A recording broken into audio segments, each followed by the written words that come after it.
Okay, Michael, quickly going to run through the down the line setup posture changes we want to see that are going to help us turn a little bit better. Just going to run through those, what you're currently doing, a little bit more what we'd like to see. So right now, if we're setting up, and just for reference, right on the camera, sort of the corner of the mat would be my target line. Okay, right now we're still pretty square to it, if not even a little hooked with the feet. We're a little tall, kind of sitting back and reaching out. So this is going to be an exaggerated look at what you've got going, but this would be sort of exaggerated what's happening. From here, okay, the movement pieces that get us, it's real easy from this sitting down, upright, upper body. It's really easy for the arms to just sort of swing. You'll see the right arm sort of suck in behind us because the torso isn't really turning. So we sort of see this movement, and we definitely see the difference between you and a Patrick Reed of what that right arm looks like in backstroke. You're going to see your backstroke being more that right arm retracting and then having to shoot out and lengthen. And that's when we see our pelvis scoot under, rib cage kick back, stay shut, and the path get a little too far into out. So that's sort of our basic pattern. Once we're sitting in this position, right arm retracts a little too much. We're in this backstroke position. Now the benefits are we have gotten the club a little bit more behind us at this point. Club face is a little bit more lofted and bounces on. So that's where I think you've probably had a little bit more successful contact with the turf and probably a little softer shots. But we're still not controlling really the bottom of that arc yet. So again, we're sitting down, upright upper body, right arm retracts. It's got to lengthen out a little bit. We're a little into out, and the arms are still swinging around the body on the way through because we haven't been able to rotate the torso the right way. So the changes we like to see setup-wise, okay, I'm going to get back into your posture. Okay, so erect upper body, arms reaching out a little bit, very, very square. What we'd like to see, okay, first thing we're going to do is we're going to change where that pelvis and the upper body tilt a little bit. So the pelvis is going to kick back, upper body is going to lean down a little bit. Okay, now all of a sudden we see our arms hanging a little straighter down like we see in Patrick Reed. Okay, from that spot, I still don't have a connection really from my trail arm or my right arm to my torso yet. As I open slightly and get a little in right side bend, I'm able to really start connecting this right arm with the torso, which is going to be the big piece of the movement stuff we're going to want to see. Once I'm in this position, if I were to remove the club and say I'm going to take a golf ball and pitch it, like toss it, right? This would be the position that I would do this from. Be a little turn of the upper body, the arm would swing back with me, and the arm would fly through, and everything would work sort of the direction of the target while the torso is opening to get out of the way. That's really, in my opinion, why they call it a pitch. Biomechanically, it would be the same thing as tossing a ball trail-handed. You're going to look very much like good pitchers and chippers of the golf ball in that scenario. Okay, so we're going from sitting and erect, reaching out, to pelvis is going to be back, chest is going to be a little more down, arms are hanging a little straighter. Slightly open, and by slightly open, I'm going to say 5 to 10 degrees to the target line. So 5 or 10 degrees to the corner of my hitting mat here. And then to get the connection of the right arm to the torso, I'm going to see a little bit of right side bend, so that arm and the rib cage sort of start making their connection. From there, okay, once we can get in that position, a lot easier for the torso and the arms to move a little more in unison. So we see now, I don't see this right arm retracting back to hit my shots and the elbow getting stuck behind the rib cage. It's sort of on the side of it and it rotates with it.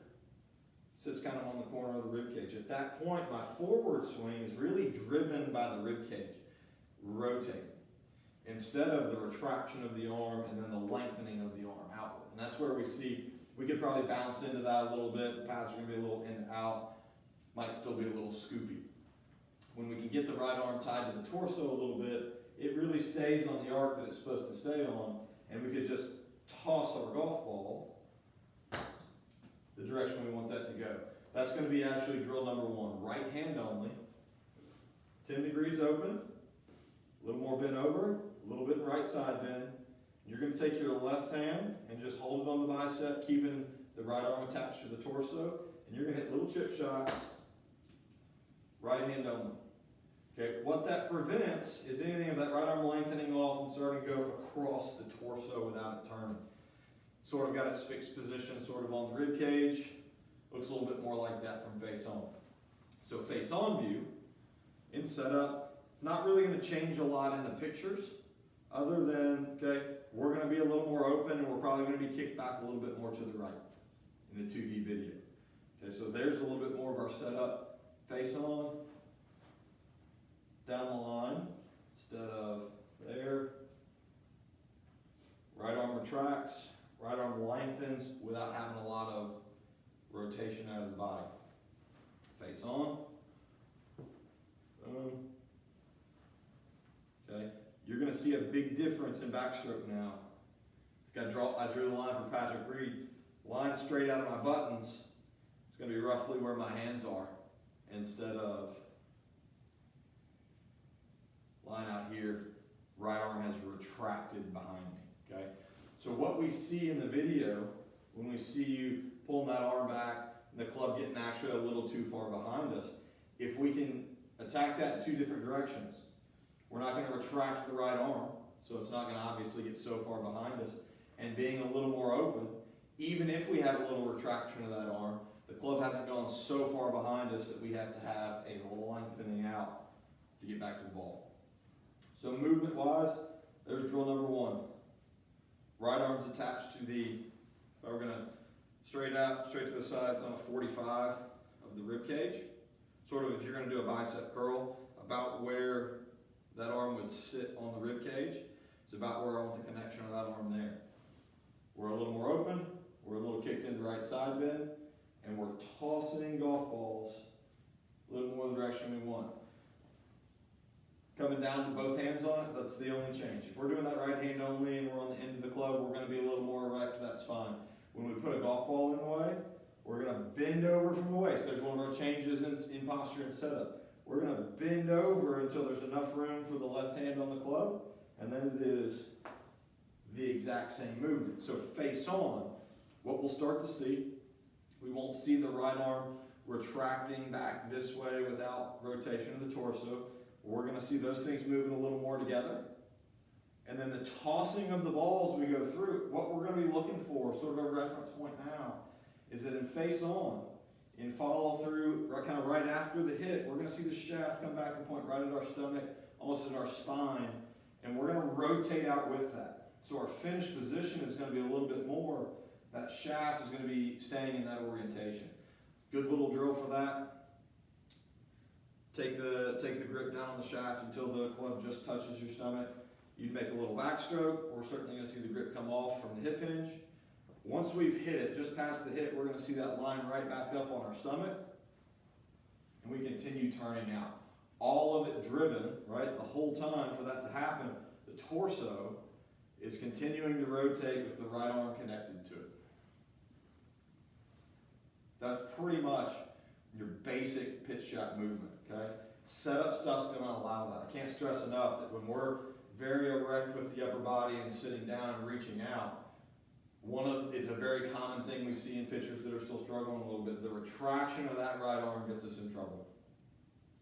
Okay, we need that sitting on the front corner of the rib cage turning. Then the movement out of the wrist is literally, for our basic pitch shots, it's literally, it extends a little bit and it releases the loft back underneath. So if you were tossing a ball, it'd be biomechanically almost the same thing. That's not really possible from super square, retract the arm, then try and throw my ball. We'd never throw the ball that way. It would always look a little bit more like that, okay? So standard pitches and chips, even the longer ones. Longer ones, I don't think it's going to be different. Face on view, we're getting here for sort of a pitch shot of longer pitches. A longer pitch shot, we might actually see a little stretch off the body. But once that gets back down to about the length of the chip shot, there's essentially the same thing. That shaft ends up pointing back at our torso as the torso continues to turn. So posture changes, number one. Getting us out of sitting down, upper body here. Pelvis is back, chest is down more. 5-10 degrees open, little right bend to get connection to the right arm. And then your efforts of getting that club a little more open behind us, which you've Way easier to do, but now on line that we're a little bit more open and that arm isn't retracting back in. You can see that's how it gets a little excessively inward. Versus as I turn and that arm stays in front, we've pretty much got that exactly where we need it to be to simply rotate rib cage, toss the club and ball forward. You can't really hit enough pitches, single hand only, tossing the club, tossing the ball, just really getting used to the right arm in the rib cage, really moving much more in unison. Biggest thing for you is going to be this torso, the chest, is actually turning in backstroke versus seeing that arm retract back. So we can get that cleaned up. If we get backstroke cleaned up to where the right arm's riding the rib cage, we're a little bit more open and the posture's set up a little more. I don't really think there's much more to it other than just getting used to where the bottom of that arc has changed a little bit. I think you're going to immediately clean up contact and you're going to get your strikes a lot cleaner that way. So do that, work on that. The setup change first. Even lay some sticks down if you need to. If there's my target, have another stick 5-10 degrees open, doesn't have to be exact, just some amount open that you're trying to match hips and shoulders to.